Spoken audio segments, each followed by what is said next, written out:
You cannot overcome something which does not exist. Right now, are you in fear?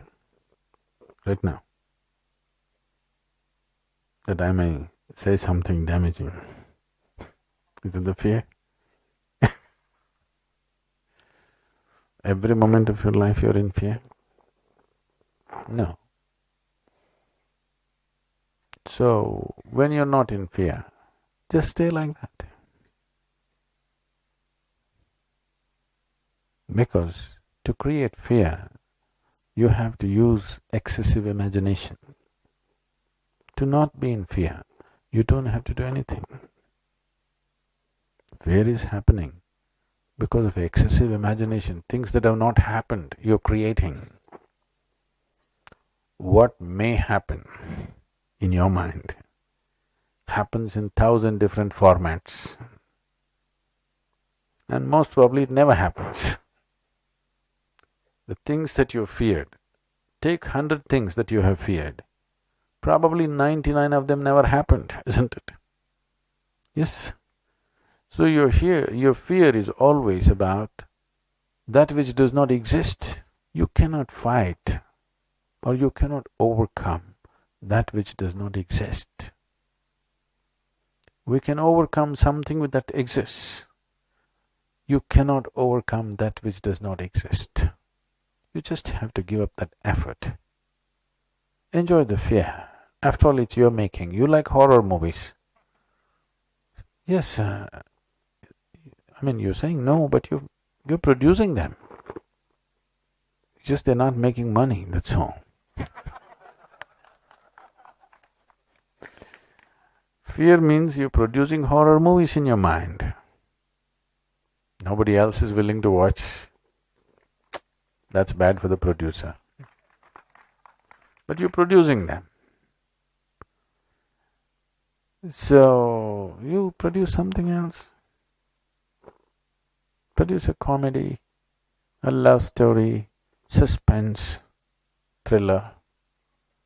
Try and see today. Just sit down, produce a love story, a suspense thriller, a comedy. 5 minutes movies you make in your mind. Really. Start using your mind differently. It's just gotten into your pattern.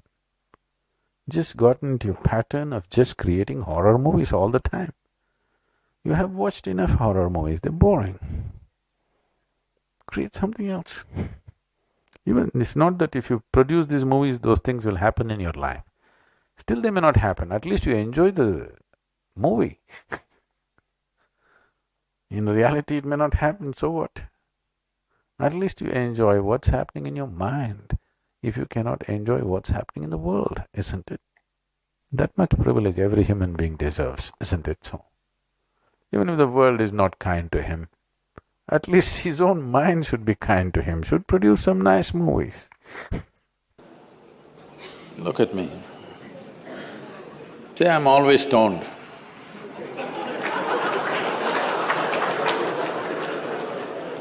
Never touched a substance, but always stoned. You can judge me whichever way you want.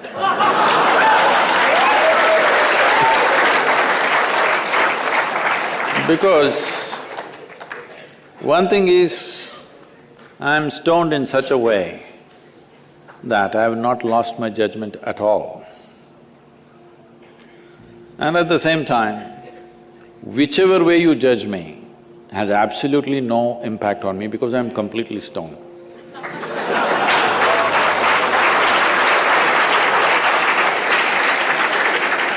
Having said that, why this consumption of alcohol and drugs is growing the way it's growing in the world is, this is because the heavens have been collapsing.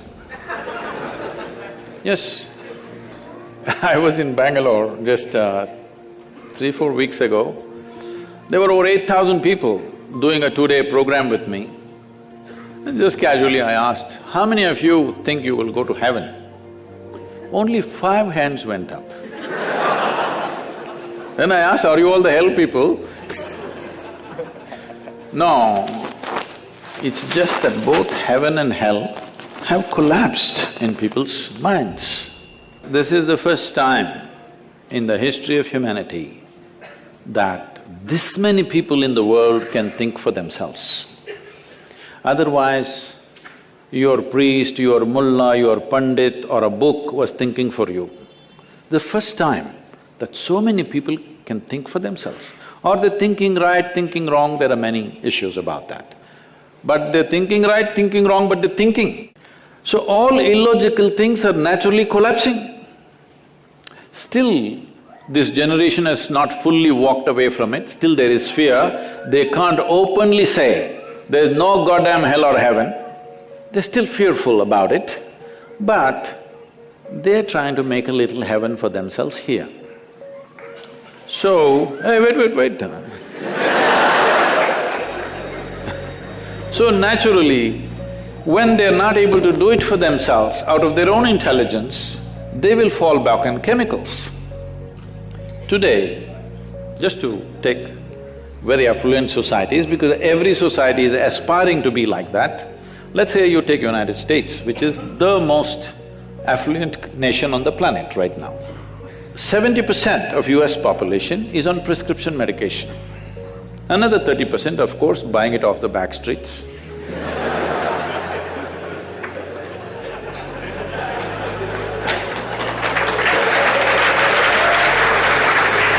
Most affluent nation, obviously affluence is not working. To be healthful, you need chemicals. To be joyful, you need chemicals. To be peaceful, you need chemicals. To be ecstatic, of course, that is ecstasy. So, I'm not even looking at it morally. It's never a moral issue for me. If 90% of this population right now is on chemicals, believe me, the next generation that we produce will be a generation which is much less than us. If we produce a next generation less than ourselves, we have committed a crime against humanity, because the next generation must be at least one step ahead of us, otherwise we've lost it. We've lost the entire process of civilization when we produce a next generation which is actually less than us. So, we are heading towards this rapidly.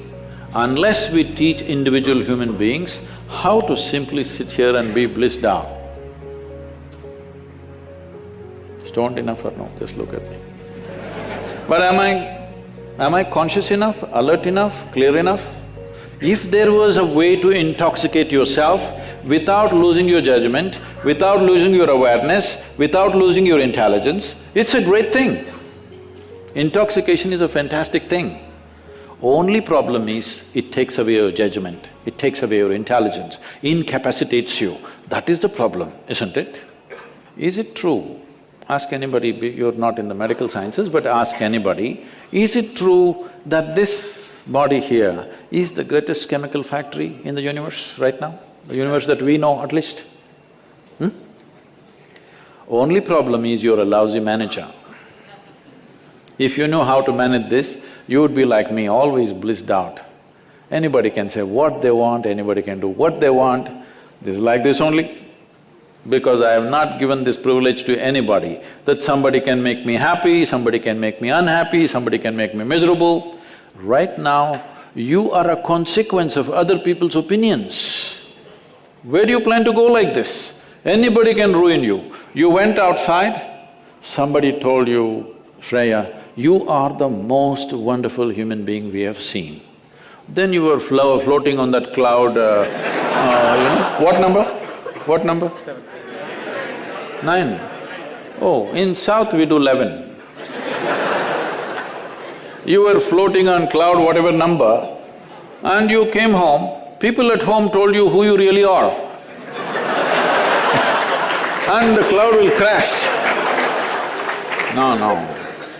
It's very important that neither this way or that way, we listen to everybody, because we could be doing something wrong.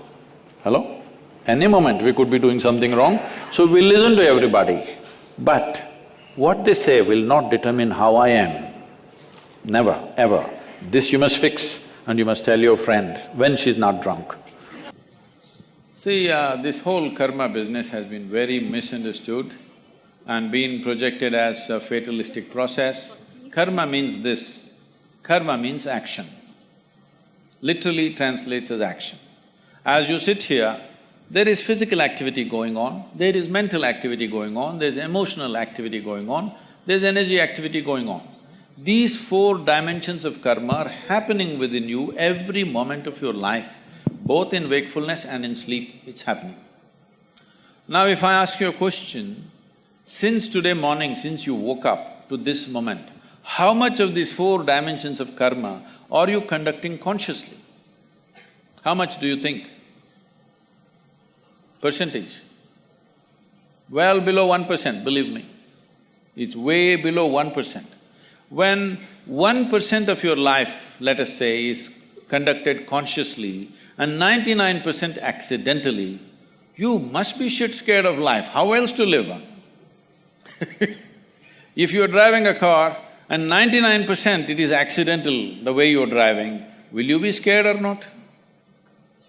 So fear is a consequence of your inability to manage the nature of your intellect. See, your life's experience is happening this way. These are three dimensions. There is something called as memory, which feeds you all the time. Memory is not just what you remember. You don't remember 10 generations ago how your great-grandmother looked, do you? You don't, but her nose is sitting on your face, yes or no? You have genetic memory, you have evolutionary memory, you have karmic memory, articulate and inarticulate levels of memory. This entire thing is memory, head to toe. Every cell in the body is memory, isn't it?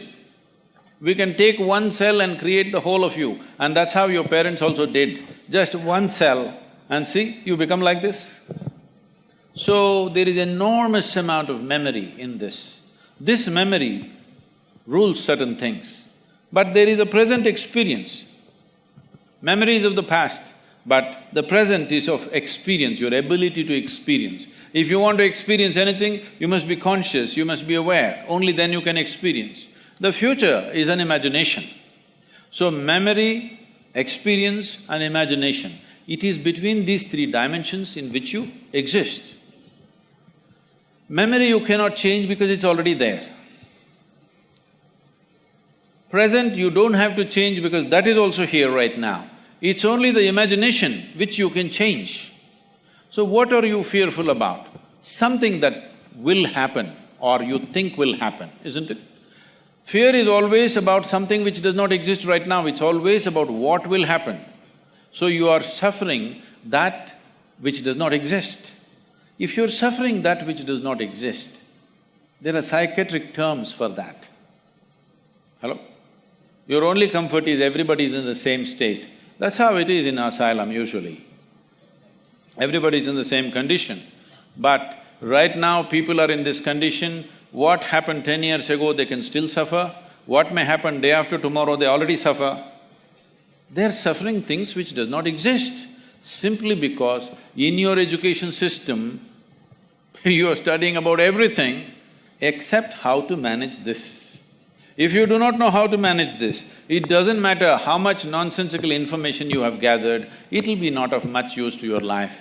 You must know how to keep this, how to conduct this body, how to conduct this mind, how to conduct this emotional structure and the energy structure. If you do not know anything about this, then you are an accidental being. You being fearful is good, otherwise you may